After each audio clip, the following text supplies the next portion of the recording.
People go dey like this, they talk say they won't go abroad, they won't go abroad. If you come abroad, you're on your own. Nobody sent you. Nobody. Hi everyone, welcome back to my channel. I know it's been a while. How are you guys doing? I hope you're doing fine. If you're my subscriber, thank you. I know you understand.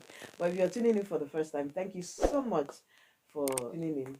My name is Uche. I am a Nigerian, but I live here currently in Spain with my family. So I saw one of a video on this YouTube that motivated me to this video. Okay, it's about people migrating, to abroad and some of the things they are supposed to look out for. But considering them from the things I'm seeing, I I feel it's also very important to talk about um married women. Some of the things you have to look out for. These are some of the things a lot of people ignored, and they didn't know, they didn't have any clue. People like me, there are some things, I didn't know, I didn't consider important, as a married woman before joining my husband. So you know how they say it, experience is the best teacher, but you don't have to, wait for the thing to happen to you. That is why we have videos like this on, YouTube, to make research if you want to travel. So if you're a married woman and maybe your spouse is living in Spain or any part of abroad, you want to relocate abroad to join your husband, or you're married already and you want to relocate with your husband, these are the signs you have to look out for, because these things will consider you being living happily abroad. Because abroad, as much as they say things are, they made everything, there's light, there's water, but there are things, especially if you're married, if you don't have those things in place, you might be frustrated as long as this abroad is concerned. And just 3 tips. I know there are more, but these 3 tips I think are the major ones. One, don't marry a man that is not domesticated or that is not willing to help and is not willing to learn. Hear that again. Don't marry a man that is not domesticated, is not willing to help you, or is not willing to learn. I said that because there are people, it is now that most parents are trying to, train their boys, all round kitchen, knowing all those things. During our own time, a lot of parents ignored the male child. So there are men that it's not their fault that they are not domesticated. But if they are willing to help, there are men that will not help. They don't want to learn, and they don't care if you're suffering. Listen, I'm saying this thing because the other day I was telling my husband that as long as marriage is concerned, I will say I'm a product of grace. Because why I said that is, if you're like me, when I was in Nigeria, hmm, I love kitchen. Like, I love cooking. I run errands. Like, it's my thing. So when I wanted to get married, it's not really, I didn't consider, getting married to a man that is domesticated or helping me out. I like, for me, I'm able, me, myself, and I, with the mentality, Shebi is, according to how our mother taught us, you wake up very early, before everybody, before your husband even wake up. You have boiled water, you have cleaned everywhere, the children's clothes, you wash everything. You're the one that will do everything. That was who I am, or that was who I was. So I didn't consider that a time will come that I will be needing help, like massive help, especially when the children. When I got married, I was doing those things, yeah. But when the kids started coming, no help abroad. I know you must have heard that multiple times. Like, this is not a joke. If you marry a man, there are men. Things are happening. Oh, if you don't know, you don't know. There are men, they will not help their wives. They are the ones that will tell you that they would like to eat fresh food every day. Their wife is working, they have kids, he's not helping in any way. There are some clothes they feel they bought in a certain place, it's expensive. You don't need to wash them in the washing machine. You need to hand wash them, and they will not help.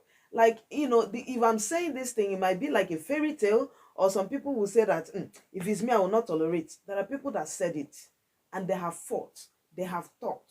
At the end of the day, they stayed, and it became their reality, and they are enduring. That's why you see some people, when you hear their story, you discover you won't blame them. Some they just come out, you see them aggressive, picking offense, getting angry with people unnecessarily, being depressed and all that. You will not know that this is the things that they are passing through at home. And some of these men, not only their clothes, will they tell you not to wash in the washing machine. They will tell you their children's clothes, they bought it so place, is expensive, you need to wash. And these men cannot carry their children and feed them sometimes. It can be depressing. So to avoid it or not to find yourself in that kind of situation, my sister, look out for this sign. If the man is domesticated, or even if he's not, because maybe he was not raised like that, he's willing to help.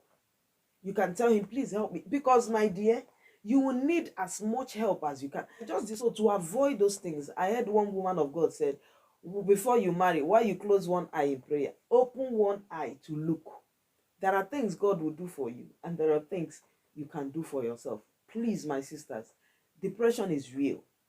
Mental disability is real. As long as you're a mother, you're a wife, you're a working mother, these things are real. So you have to be extremely intentional about who you marry and who you're coming to join. You know that I'm not that kind of person that I've always talked about distant relationship. But in this kind of situation, if you marry a man like that, it's better for you to stay in Africa until your children are of age. No, I'm saying this seriously.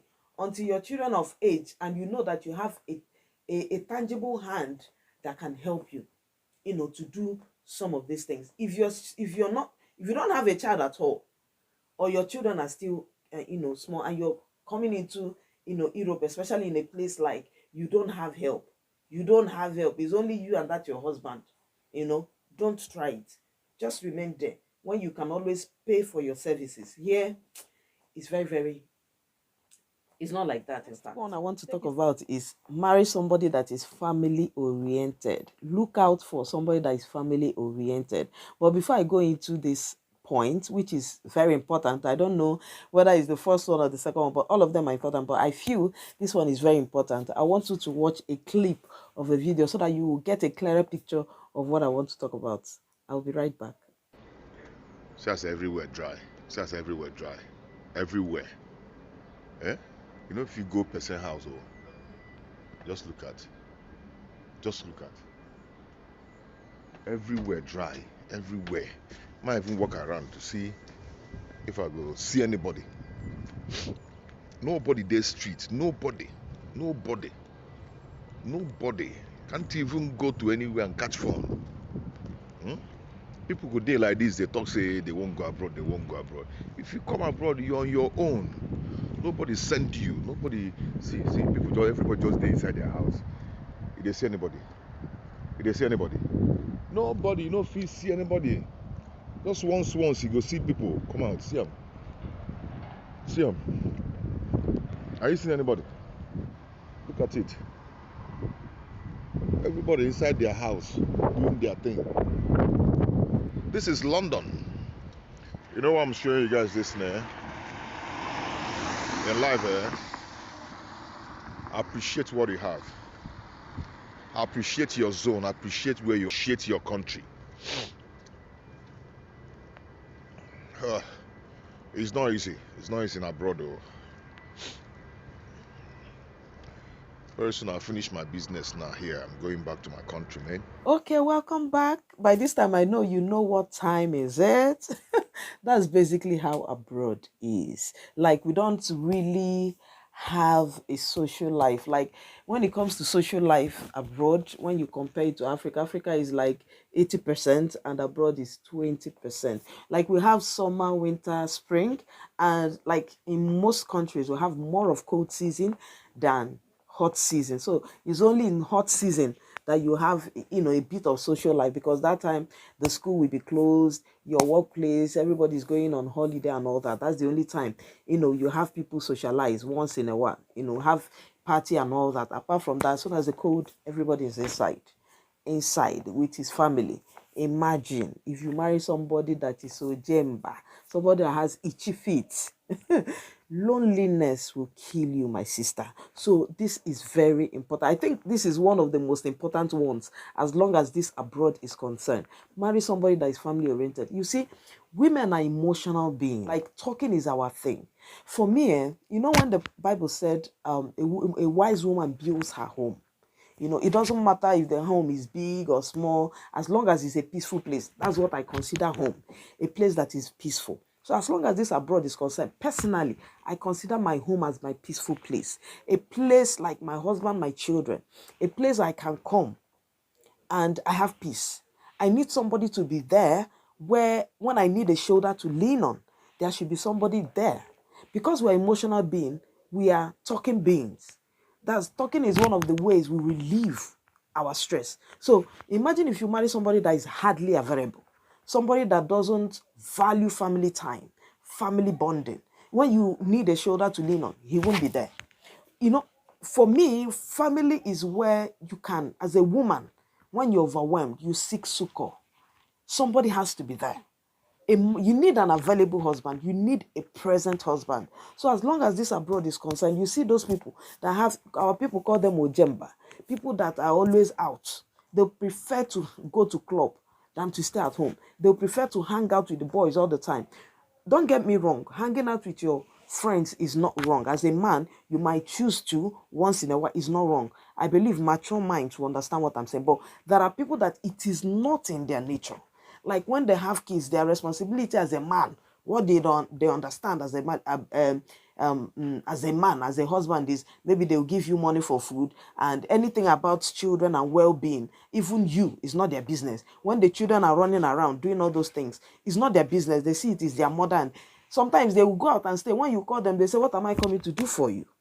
And maybe that time is when you need them to talk to them. So if you marry a man that is available for you emotionally, it will save you a whole lot of depression. There are people that are married abroad, but they are lonely. Why? Because they married a man that doesn't have family value. Even if maybe Christmas period, you saw how the last time I made a video and asked people where they prefer to celebrate their Christmas, and they say Africa, because of the social activities, and because here it's meant to be you and your family. Even if you want to visit somebody, you have to tell them that you're coming. So it's time. Is time to, like, festive period for us. It's time to bond with your family.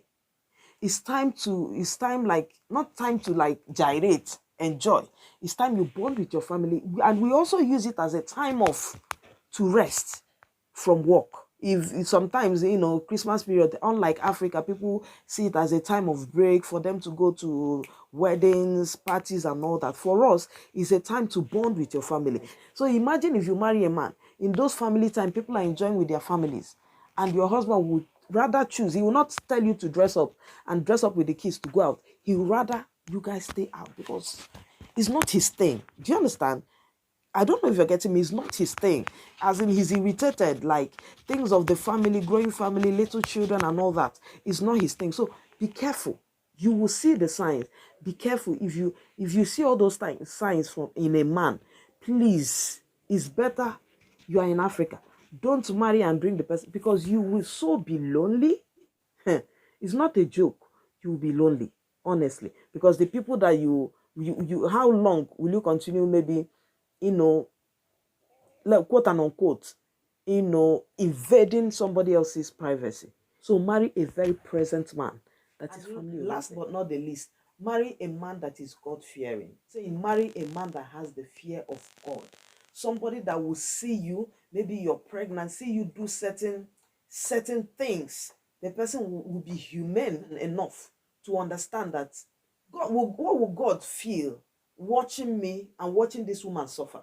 Somebody that wants to do something and say, if not for God, it will help you a long way if you marry a man that has the fear of God in him. Together, you people can raise your children. It will relieve you a whole lot of headache. There was a write-up I saw, they said if you marry a man that's not God-fearing or something like that, you marry the prayer point. If you marry a man that is God-fearing, he will want to walk in the precepts of God.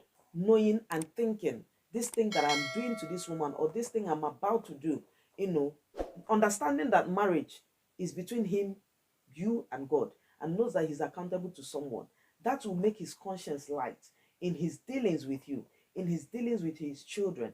Not a man that maybe you open your heart and do things and he's busy hurting you. Do you understand? And this, why I said this, because I have seen, you see their wives suffer and you see them shining. Somebody that is God fearing will know that he's like this and the wife is like this. What will God? How will I answer to God? Do you understand what I'm so? There's a difference between that. I can go on that topic, but I want to end here. See, you might not really understand this thing I'm saying now. Maybe your first year of marriage, or your second, even in your fifth year of marriage, maybe from 8 years, 10 years, 11 years, you start understanding some of these things that I'm saying. There's a part of your partner that you will not discover until you start having children. There is a part of your partner that you will not discover until you're stressed or he is stressed. There are some part of your partner that you will not discover until maybe there is a financial crisis. So if you look into all these qualities, it will help you overcome. If you want to be a happy wife, as long as abroad is concerned, if you want to be a happy mother, if you want to be a happy version of yourself when you come abroad as a wife, as a mother, as a you, if you want to be a happier person, look out for these things in your partner. That's what I came to share with you today. If you know somebody that wants to relocate with his partner, please do well to share this video. I'm sure they will learn one or two things from it. Thank you so much for watching. I will see you very, very soon in my next one. Bye.